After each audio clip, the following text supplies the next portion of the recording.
Donc ça ne change rien fondamentalement. En revanche, la seule façon de changer la donne, les gens ne veulent pas en entendre parler, mais pour moi c'est le seul moyen, c'est de consommer moins.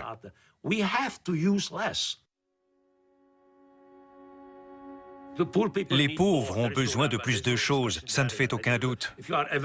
Un village moyen au Rajasthan, au Pendjab ou au Nigeria a des besoins, point barre.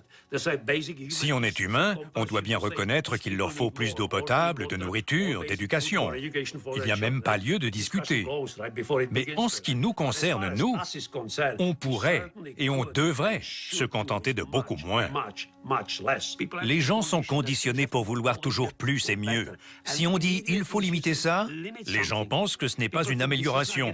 Mais si, c'est non d'office. Il faudrait manger moins, consommer moins de viande. Il faudrait consommer moins d'électricité, construire de plus petites voitures. L'autre jour, j'ai vu le vice-président de General Motors présenter un nouveau modèle. Un journaliste lui a dit « Vos véhicules sont toujours très lourds ». Il a répondu « Oui, on y travaille ». Qu'est-ce qu'il attend? On pourrait faire tellement de choses sans renoncer à notre mode de vie, sans prôner le dénuement. Mais on n'a pas besoin de consommer un plein d'essence pour aller d'un feu rouge à l'autre. Les gens ne veulent pas renoncer à ce qu'ils ont. Ils sont pris en otage par cette culture du matérialisme. Il ne faut pas sous-estimer l'immense pouvoir de persuasion de cette culture. J'ai vu tellement de gens malheureux de ne pas pouvoir se payer une salle de bain à 50 000 $.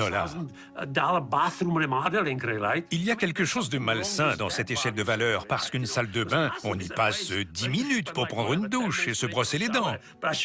Mais vous savez combien d'argent les gens sont prêts à y consacrer? Je dois refaire ma salle de bain, et c'est pour ça que je prends cet exemple. Pour moi, c'est une corvée, une obligation.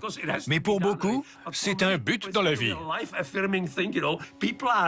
Les gens louent des espaces de stockage qui n'ouvriront pas pendant des années pour entreposer le bazar qui ne rentre pas dans leur maison de 500 mètres carrés. Est-ce qu'on a besoin de ça? C'est très dur de remettre un génie dans sa lampe. Tout est régi par ce matérialisme. Je pourrais être plus cohérent, mais on devient vite donneur de leçons. Or, je n'ai pas la solution. Je ne peux pas vous dire « faisons comme ça, et d'ici 2030, tout ira pour le mieux dans le meilleur des mondes ». Je fais exprès d'être décousu.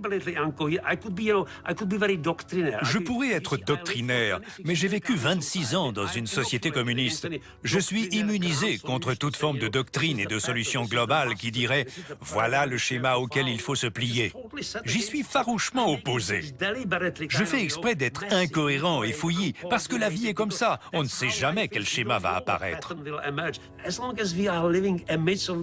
Tant qu'on vivra dans cette mer de richesses et de biens matériels, on aura beaucoup de mal, individuellement, à faire les premiers pas et à dire « assez, arrêtons, on atteint les limites ».